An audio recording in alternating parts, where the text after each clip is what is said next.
Hoje é culto da ressurreição, queridos. Para mim é um dos dias mais felizes que a gente reflete sobre o que o Senhor fez por nós.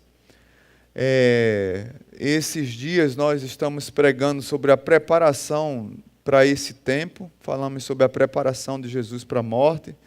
Falamos sobre a agonia do jardim. Falamos um pouco na festa da multiplicação sobre a imagem de Jesus, sermos a imagem de Jesus. E também falamos sobre sermos escravos de Jesus.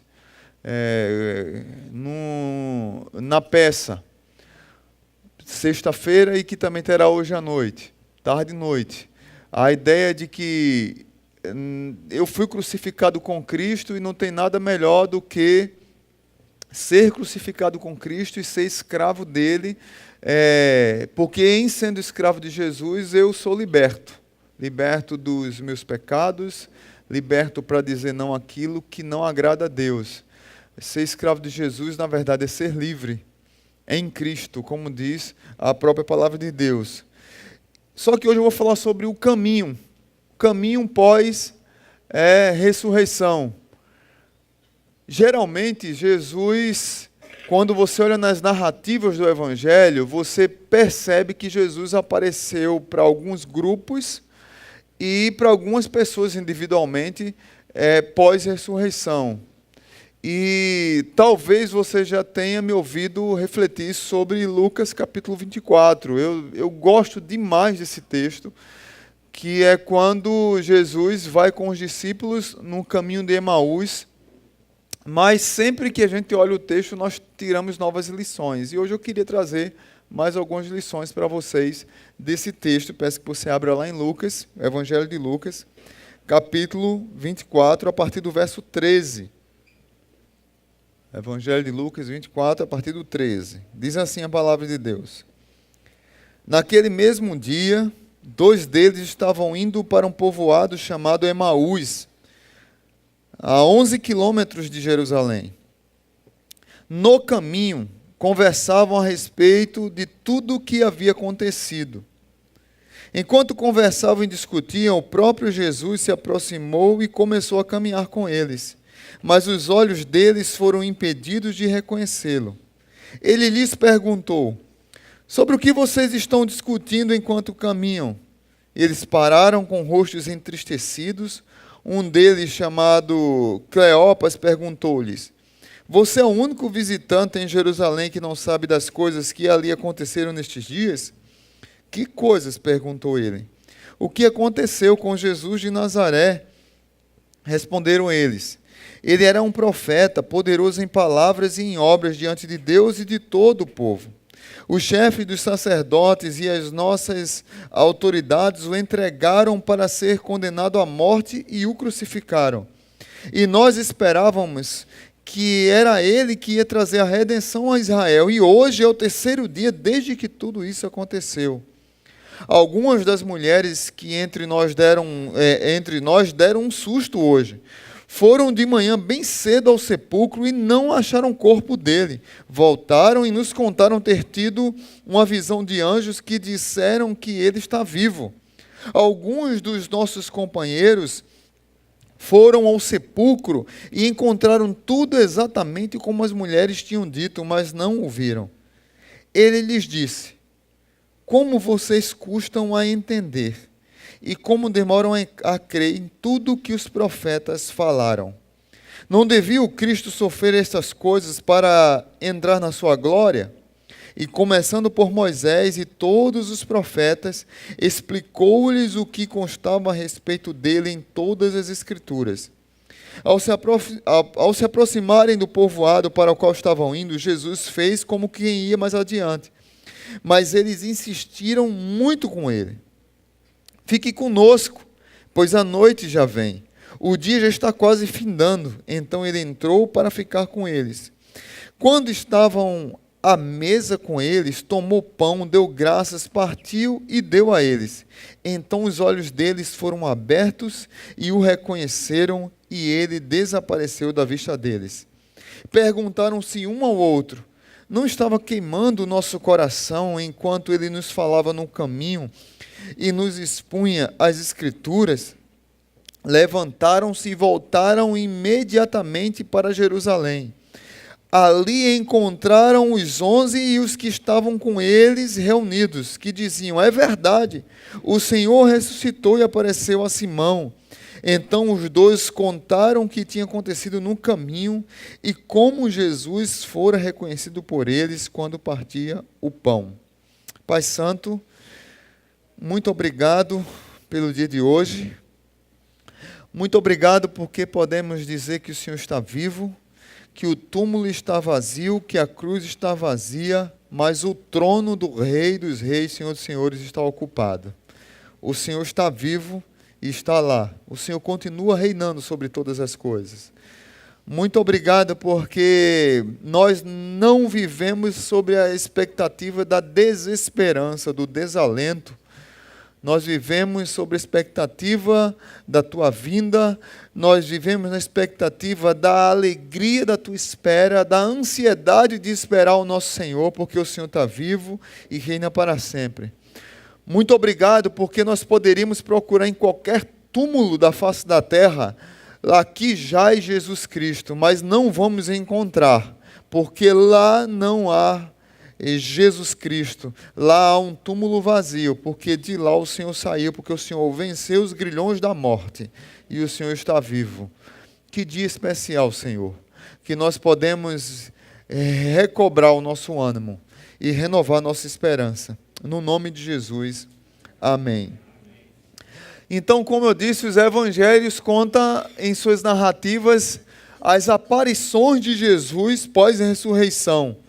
E é interessante que quando os discípulos estavam indo para um povoado chamado, uma aldeia chamada Emaús, mais ou menos de 11 a 13 quilômetros de Jerusalém, Emaús em alguns lugares, alguns mapas não se encontra. Então era provavelmente um povoado pequeno, e o qual esses discípulos que receberam a notícia daquelas mulheres, se você ler primeiro do verso 1 até o 12, você vai ver que as mulheres estiveram lá de manhã, tiveram encontro com o anjo e perceberam que ali Jesus não estava. Voltaram para dizer aos discípulos, os discípulos não creram, mas Pedro, que era mais aguerrido, que queria de qualquer forma se encontrar com Jesus, ele sai correndo, apesar de não crer, vai lá e comprova que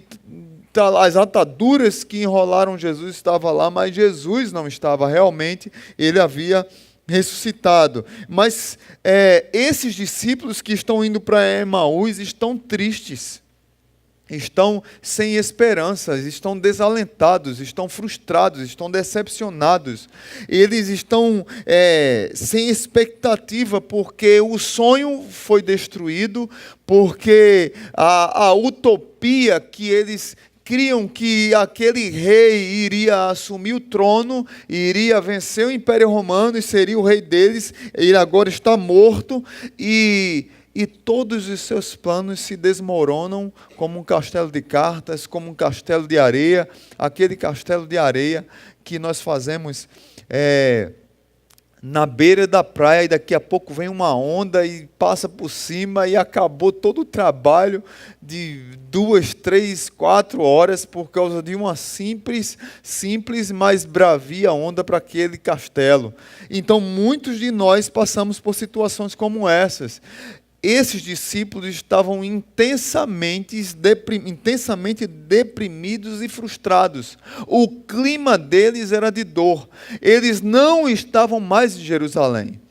O clima de Jerusalém, a expectativa de Jerusalém é: cadê o corpo?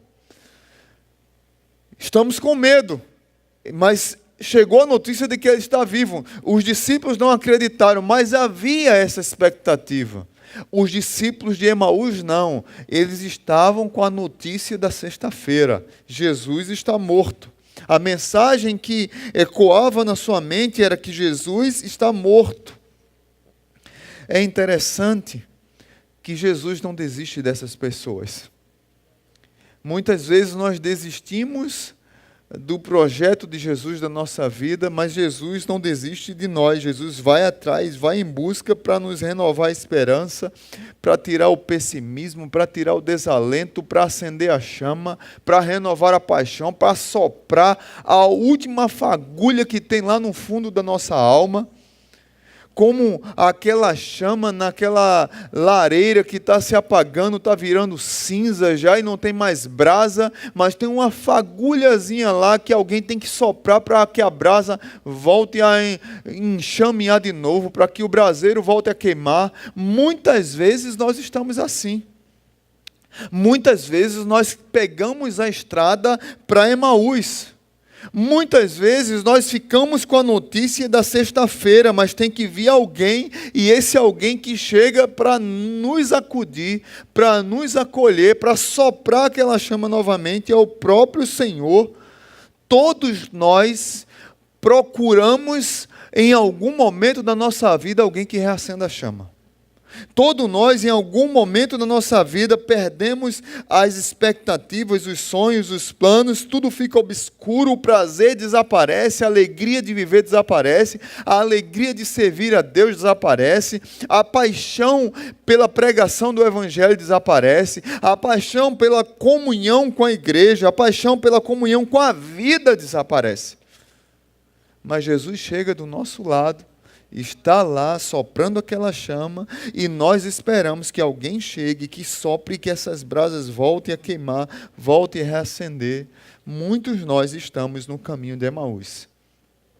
Muitos nós pegamos essas estradas, e é interessante demais isso, gente. Quando eu olho para os discípulos no caminho de Emaús e olho para os discípulos que não acreditaram que Jesus ressuscitou dentre os mortos e ficaram ali em dúvidas, sofrendo, chorando, esperando essa alegria renascer no seu coração, eu fico com a mensagem no meu coração de que parece que nós passamos mais tempo num túmulo do que o próprio Jesus. Jesus passou três dias num túmulo, às vezes nós passamos mais do que 3 dias. Mas Jesus está lá para reacender essa chama.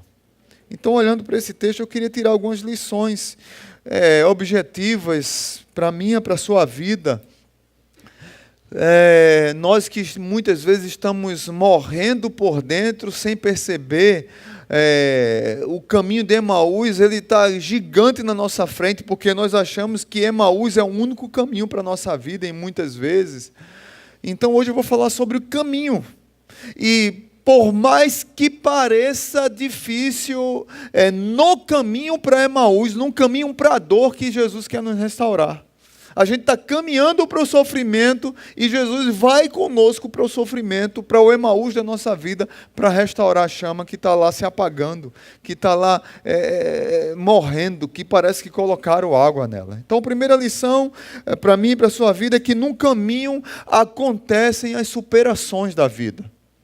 É no caminho que nós superamos os obstáculos, é no caminho que nós superamos as dificuldades da nossa vida. Se você olhar nos versos 13 ao 15, verso 17, verso 32 e verso 35, vai dizer que eles estavam no caminho, Jesus começou a caminhar com eles, enquanto eles estavam indo no caminho, e enquanto eles caminhavam entristecidos, frustrados, decepcionados, no caminho, Jesus começou a aquecer-lhes o coração com a palavra. Também lá no final diz que quando eles estavam no caminho, eles dizem um para o outro, olha, no caminho, quando Jesus pregava, o nosso coração se acendia novamente, ardia, queimava o nosso coração, e eles pegam o caminho de volta para Jerusalém, para reanimar os discípulos, e para dizer, nós encontramos o Salvador, Ele está vivo. Então é no caminho que Jesus diz para mim e para você que é possível sair da dor. É no caminho que nós redescobrimos a esperança. É no caminho que o nosso coração e mente começa a se reacender. Lá no verso 35 diz que eles estavam voltando para Jerusalém, retomando o caminho, voltando animados, renovados, restaurados. As coisas acontecem na nossa vida enquanto caminhamos. Lembram da mensagem que eu preguei sobre a agonia do jardim? Quando Jesus saiu do Getsemane, os discípulos estavam tão entristecidos, tão frustrados, tão decepcionados, tão arrebentados pelo sofrimento do Getsemane, que eles pegaram no sono e Jesus teve que dizer para eles: levantem-se, acordem, vamos, caminhem, andem. Não acabou a missão. É no caminho que as coisas acontecem. É no caminho que Deus redireciona a minha e a sua vida. É no caminho que novos horizontes se abrem. É no caminho que nós começamos a lutar contra as frustrações, contra os medos, contra as dores. É no caminho que nós temos novas experiências com Deus, e essas experiências vão nos acalmando, vão nos transformando, vão abrindo os nossos olhos, porque muitas vezes a dor, o sofrimento, o luto, a doença, a crise, elas nos paralisam, nos deixam inertes, roubam de nós a nossa energia, estancam a nossa alegria, e nós ficamos aprisionados, frustrados, paralisados, e perdemos a paixão de sermos peregrinos no caminho. E é no caminho que Jesus nos convida a andar. É no caminho que Jesus nos convida a continuar andando. É no caminho que Jesus diz: vamos para frente, como diz aquele ditado, para frente é que se anda. É no caminho que, mesmo lamentando e chorando, nós damos mais um passo. O texto nos mostra que não podemos parar de caminhar. O texto nos mostra que as experiências com Deus acontecem no caminho. Talvez você entrou aqui e esteja parado, esteja frustrado, e Deus está querendo renovar a tua fé. Queridos irmãos, é no caminho que nós vemos novas paisagens. Eu gosto de lembrar de quando eu era pequeno, a gente ia de Jaboatão para Recife, a gente ia naquele trem antigo, aquele trem que você achava que ele ia voar, na verdade, porque era piuí, piuí, e o bicho toque, toque, toque, toque, batendo. Mas uma das coisas mais maravilhosas de andar num trem é ficar na janela olhando, e se bem que Pernambuco, no caminho, não tinha tantas paisagens, mas tinha algumas. Eu não estou aqui, mano, agora foi para Portugal, aqueles trens lá da Europa, né? Tem cada visão, né? Na França, Inglaterra, não são iguais os trens de Jaboatão, não. Mas lá tem rio, pelo menos, para você ver aquele riozão bonito, tem casas bonitas, mas é quando nós estamos no caminho que as paisagens vão mudando, vão ficando coloridas. É quando nós estamos no caminho que nós ouvimos o gorjeio dos pássaros. Ele, às vezes, some, daqui a pouco aparece outro canto de pássaro, outro canto de passarinho, e nós, quando estamos no caminho, é que experimentamos essas coisas.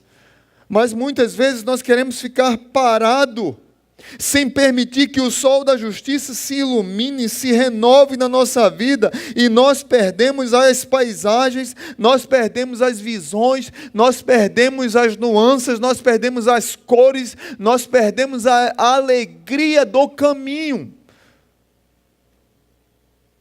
Talvez você está parado. A minha oração, se você não ouviu essa mensagem, procura a mensagem da agonia, que você ouça da boca de Jesus no seu coração: ei, levante-se, caminhe, ande, recomece. É no caminho que as coisas acontecem, é no caminho que Deus renova a nossa fé. Segunda lição que eu queria trazer para a minha vida e para a sua vida é que no caminho está o que nós mais procuramos, apesar de não vermos. Diz a Bíblia no verso 16 que os olhos deles foram impedidos de reconhecê-lo. Eu sempre fiquei frustrado com esse versículo.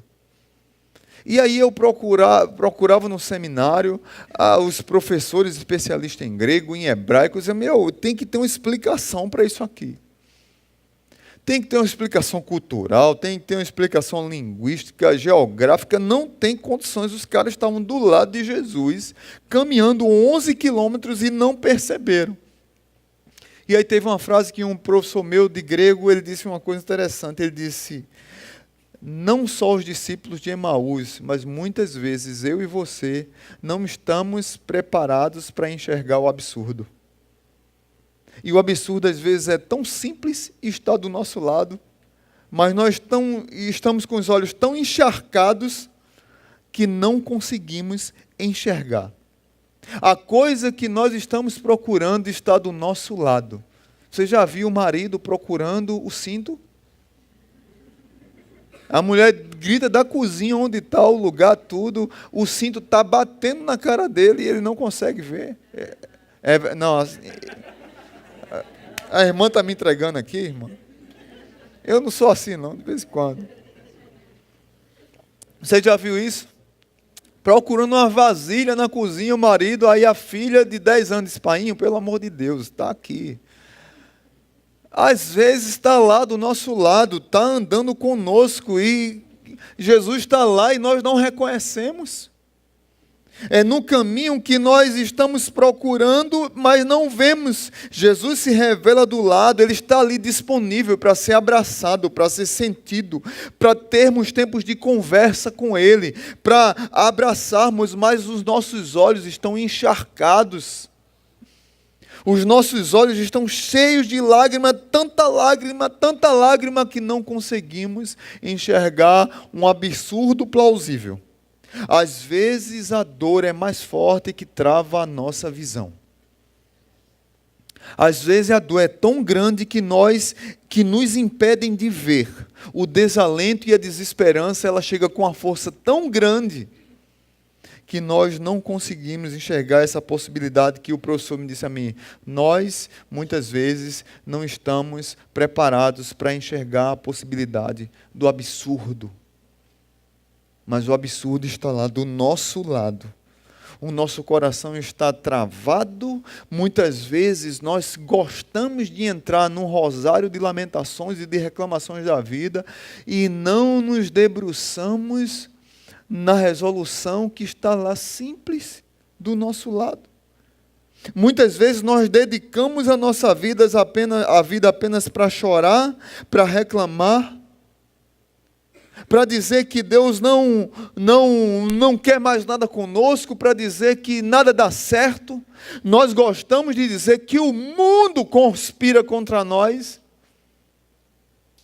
mas nós desprezamos a solução que está do nosso lado. Tão fácil de ser resolvido às vezes, mas nós não queremos enxergar. Tem uma história interessante de Rubem Braga. Rubem Braga foi um cronista. Eu vi essa história e achei muito impactante. Rubem Braga foi um cronista brasileiro. E ele pegou um avião, estava lá no avião e sentou. Quando ele sentou, tinha um homem vorazmente lendo um livro dele. Crônicas de Rubem Braga. E aí ele ficou impactado, ele querendo puxar assunto com o homem, e ele disse assim, você gosta desse autor? O próprio autor perguntando. E o homem nem olhou de lado, disse, gosto, e se o senhor fizer o favor de não puxar assunto, eu quero continuar lendo. E aí Rubem Braga, está certo, ficou calado lá, e aí ele viajou, daqui a pouco o avião para, tem todo aquele trabalho, Rubem Braga se levanta, vai para o corredor, o homem está lá devorando o livro, antipático, sem olhar para conversar com ninguém, daqui a pouco ele fecha o livro, olha para frente, aí olha para quem está perto dele e diz assim, aquilo é o Rubem Braga? Aí o rapaz disse, sim, é Rubem Braga. Ele disse, e ele estava no nosso avião? Sim, o avião não abriu ainda, ele estava aqui dentro. E ele estava onde? Ele estava aí, do seu lado. E muitas vezes é assim, gente.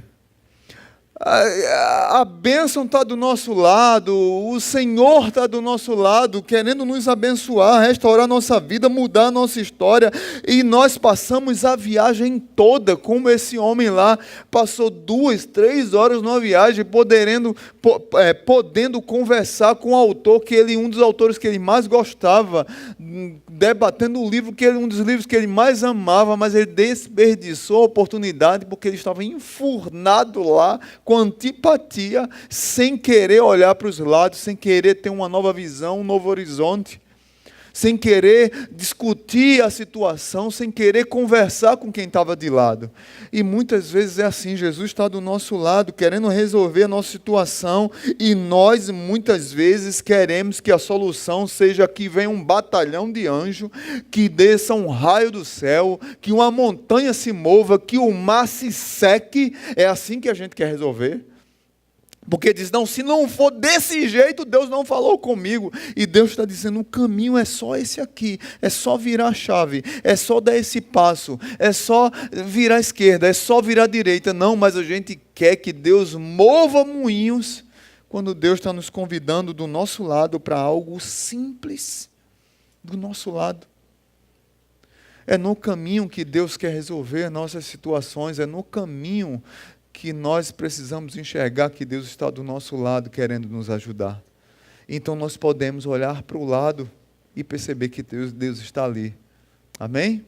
Amém. Terceira lição que eu queria trazer para mim e para a sua vida é que no caminho ficamos tristes por um motivo que não existe mais. Talvez isso aqui foi uma das coisas que mais mexeu comigo. Porque eu já li esse texto, já preguei várias vezes, mas muitas vezes nós choramos, claro, e eu não estou aqui criticando quem chora não, porque eu sou chorão, vocês me conhecem. O que eu estou falando aqui é que muitas vezes nós choramos, nós lamentamos uma situação, um sofrimento que não existe mais. O sentimento é de total impotência, desespero, ficamos desmaiados com a dor, mas o problema já foi resolvido. Nós podemos até ficar tristes com a lembrança, nós podemos até chorar com o fato, mas não chorar porque o fato não, como se, não, meu amigo, passa a bola para frente e anda, recomeça, levanta, caminha, porque já passou, isso já foi resolvido.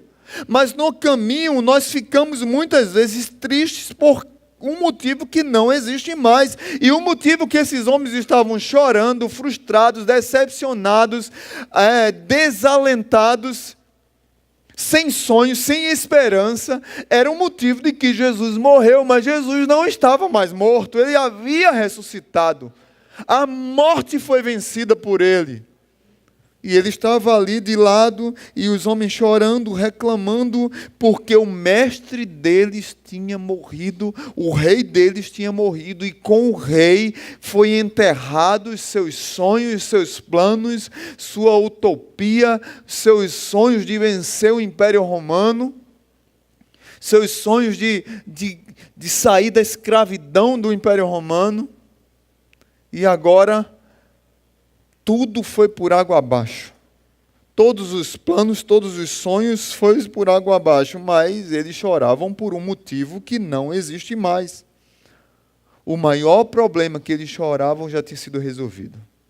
Você já chorou por um motivo que não existe mais? Será que você ainda tem chorado por um motivo que não existe mais? Queridos irmãos, quando Jesus ressuscitou dos mortos, Ele destruiu, Ele colocou debaixo do seu poder toda tristeza. Quando Jesus ressuscitou dos mortos, Ele colocou debaixo do seu poder todo o império das trevas. E quando Jesus ressuscitou dos mortos, Ele colocou debaixo de toda a sua felicidade, de toda a sua esperança, Ele colocou debaixo a angústia, o desespero, a dor, o sofrimento, tudo foi para baixo. Porque Jesus ressuscitou, está vivo, e a maior mensagem que esses homens precisavam ouvir era de que Jesus havia ressuscitado. Eles precisavam entender, compreender o motivo da ressurreição e de que eles estavam chorando por uma coisa que não existia mais. Eles precisavam compreender que eu gosto sempre de usar a ilustração dos óculos, que a nossa cosmovisão precisa mudar. Quando Jesus estava do lado desses discípulos, eles precisavam compreender agora o mundo de uma nova perspectiva, a partir da vida, a partir da ressurreição. E quando nós enxergamos a vida a partir da ressurreição de Jesus, muitas coisas mudam. Debaixo das nossas alegrias ficam as lágrimas. Debaixo das nossas esperanças ficam as nossas angústias. Debaixo da nossa força, da nossa fé, ficam as nossas fraquezas e dores. Porque Jesus ressuscitou, e essa é a grande mensagem que precisa ser pregada. Essa é a grande mensagem que aqueles que continuam chorando precisam ouvir, compreende? Quando ficamos sem conseguir caminhar, paralisados, inertes, embriagados pelo medo, nós precisaríamos fazer uma reflexão. Quantas pessoas que estão conosco, que estão dentro de igrejas, que ouvem mensagem domingo após domingo, que estudam a Bíblia, mas têm um medo terrível do futuro. Ficam paralisados com o futuro. O futuro nem chegou ainda, mas o medo paralisa que ele não consegue nem imaginar que vai chegar daqui a pouco tempo. Não, eles não conseguem viver o presente porque estão frustrados com medo do futuro. E agora, como será? O meu rei está morto. E agora como será? Não tenho mais Senhor. E agora como será? Não tenho mais quem me proteja. E vivem numa insegurança eterna, profunda, preocupado com o dia de amanhã o tempo todo. Quantos de nós não estamos conseguindo desfrutar da presença de Jesus no presente, porque estamos desesperadamente chorando pelo passado e não conseguimos sonhar com o futuro? E aí desprezamos o presente e não vivemos o presente. Temos medo da morte. Temos medo de perder emprego, temos medo de andar ali e ser atropelado, temos medo de andar e receber uma bala perdida, vivemos só sobre o estigma do medo, é medo, é medo, é medo. E choramos por um motivo que não existe mais. É um nó que nós precisamos desatar. Nós não conseguimos, mas aquele que desata os nós está do nosso lado. Como aquelas crianças que têm uma experiência num dos livros de um psiquiatra cristão, um psiquiatra que especialista em crianças, chamado Bruno Bettelheim. E ele escreve muito sobre os contos de fadas e crianças. E numa das experiências que ele fala, uma pesquisa dele, achou interessante, aquele primeiro dia de aula, que as crianças estão chorando, e as mães levam, e é um chororô das crianças, não é isso? E as crianças chorando para um lado, crianças chorando para o outro, a mãe também chorando para um lado, mãe chorando para o outro. Às vezes as crianças precisam ser consoladas e as mães têm que ficar. Às vezes as mães têm que ir embora para a criança não ficar chorando, porque a mãe é que precisa, feito uma pessoa que eu conheço, que foi levar a filha e voltou chorando, e a filha, tchau mãe, valeu. E aí... Aí assim, sabe, acontece essas coisas. Mas você sabe como é o primeiro dia de aula, né? É um chororô. E tinha uma criança que chorava muito, eu quero minha mãe, eu quero minha mãe. Eu olhava para as outras, eu quero minha mãe. Era todas as crianças dizendo, eu quero minha mãe. Virou uma música. Eu quero minha mãe. Aí, essa criança específica, a mãe olhou para ela e disse, filha, olhe para mim. Acalme, mamãe está aqui, fique tranquila. Tá certo, mamãe. Por que, mamãe? Porque eu vou ser sua professora. Pare de chorar. E a menina fez um ar de sorriso assim, aí olhou para as outras crianças, aí ela parou de chorar, olhou para as outras crianças, viu as crianças chorando, aí ela olhou para a mãe e disse assim: então eu quero meu pai, eu quero meu pai, eu quero meu pai, eu quero meu pai. Queridos irmãos, muitas vezes nós somos assim, nós choramos por um motivo que não existe mais.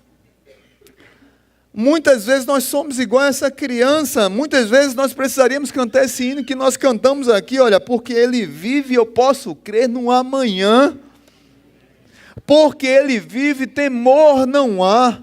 O apóstolo Paulo fala lá em 1 Coríntios 15, e se não há ressurreição de mortos, também Cristo não ressuscitou. E se Cristo não ressuscitou, logo é vã a nossa pregação, e também é vã a nossa fé. Se esperamos em Cristo só nesta vida, somos os mais miseráveis de todos os homens. Ou seja, nós precisamos crer no amanhã, porque o nosso Senhor ressuscitou, e Ele está vivo, e Ele reina para sempre. Não precisamos chorar mais por um motivo que acabou o motivo. Anda, é no caminho que nós vamos ser restaurados. Siga o caminho, Jesus está do seu lado. E uma notícia muito melhor, Ele está vivo. E por último, queridos, a quarta lição que eu olho para esse texto é que no caminho Jesus quer ter comunhão conosco.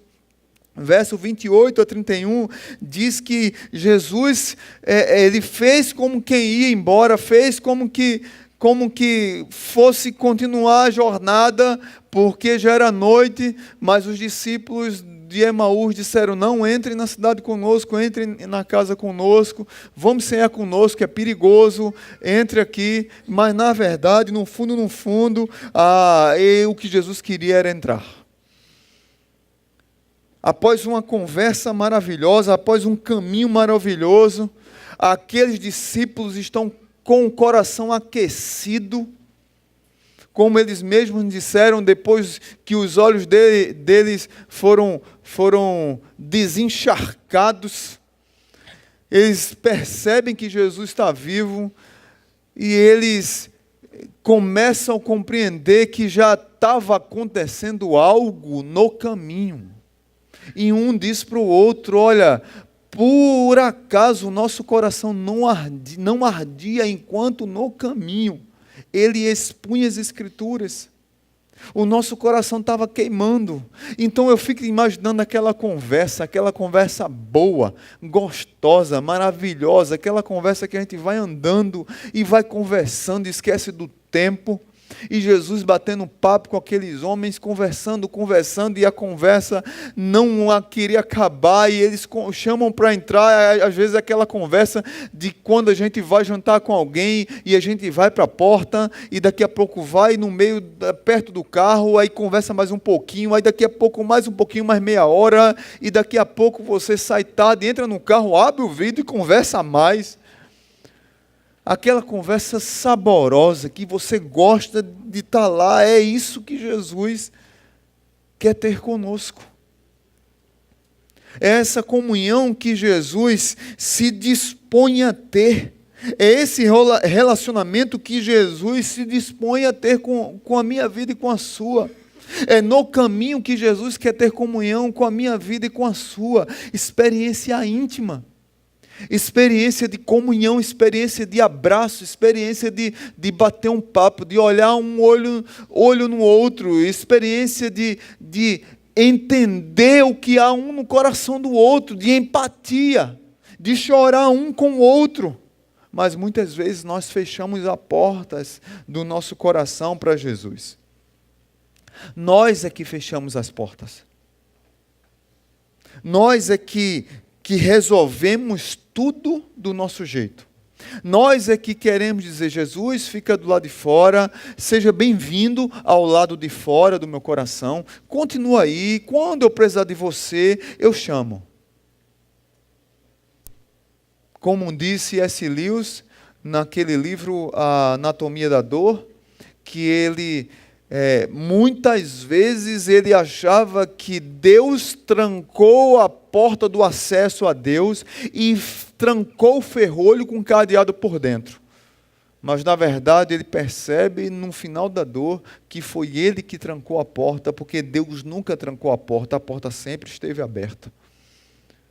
Nós trancamos a porta, nós não queremos convidar Jesus para cear conosco, e Jesus quer entrar, e Ele quer sentar à mesa, e Ele quer cear conosco, e Ele quer tirar o vazio do nosso coração. Tem muitos de nós que estamos com o coração vazio, porque Jesus está do lado de fora. E Jesus está nos convidando, e se convidando para entrar no nosso coração. Muitas vezes, foi ensinado para nós apenas que Jesus é um Deus altíssimo, Rei dos reis, Rei do universo, Senhor dos senhores. E Ele é isso sim. Mas Ele é o Emanuel, o Deus conosco. Ele quer sentar e cear. Ele quer sentar e conversar. Ele quer sentar e se revelar a nós. Mas nós precisamos dizer: Jesus, entra. Vem. Jesus, desnuda a minha alma. Jesus, enxuga as minhas lágrimas. Jesus, me abraça. Jesus, renova a minha fé. Jesus, sopra essa fagulha que está quase morrendo. As cinzas já estão sufocando um pouco da fagulha que tem. Jesus, tira as cinzas, sopra a fagulha, para reacender a lareira do meu coração novamente. É isso que Jesus quer fazer conosco. É isso que Jesus quer fazer conosco, quando pelo poder do Espírito Ele foi ressuscitado do túmulo, rompeu, venceu a morte, destruiu a morte foi vencida.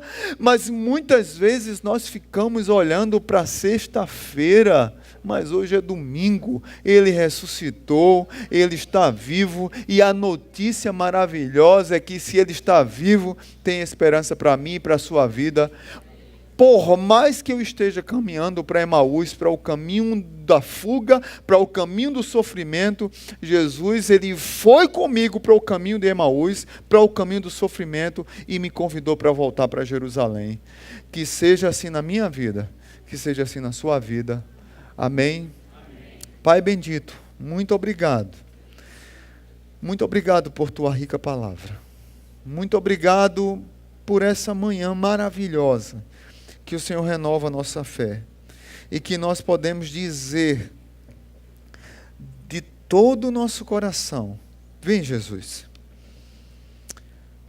Meu coração talvez esteja azedo, meu coração talvez esteja frustrado, meu coração às vezes está dolorido, como os discípulos lá no Getsemane, dormindo pela dor. Não dormindo pela fraqueza, apenas pelo cansaço, mas dormindo porque a dor está grande. E aí eu fiquei desfalecido, e Jesus chega lá do nosso lado, sopra e diz: levante-se. Pai, que eu possa ouvir do Senhor isso, e que eu possa caminhar com o Senhor, mesmo indo para um Emaús, que eu possa entender que num caminho que o Senhor quer renovar a minha fé, me trazer de volta a comunhão, me trazer de volta a fé, a alegria, a esperança, enxugar dos meus olhos a lágrima, me confortar diante das lutas que eu passo. Talvez eu precise orar e chorar por motivos certos, e eu tenho orado e chorado por motivos errados, que não existem mais. Faz com que eu enxergue isso, Senhor. Faz com que meus irmãos enxerguem isso. A nossa esperança foi renovada porque o Senhor está vivo, e nós podemos crer sim no amanhã, porque o Senhor vive e reina para sempre. Traz para nós essa esperança que está frustrada, apagada, e renova a fé de cada um de nós. Muito obrigado, porque no caminho a nossa fé se renova. Muito obrigado pelo teu cuidado sobre nós como igreja e como sobre povo. No nome precioso de Jesus. Amém.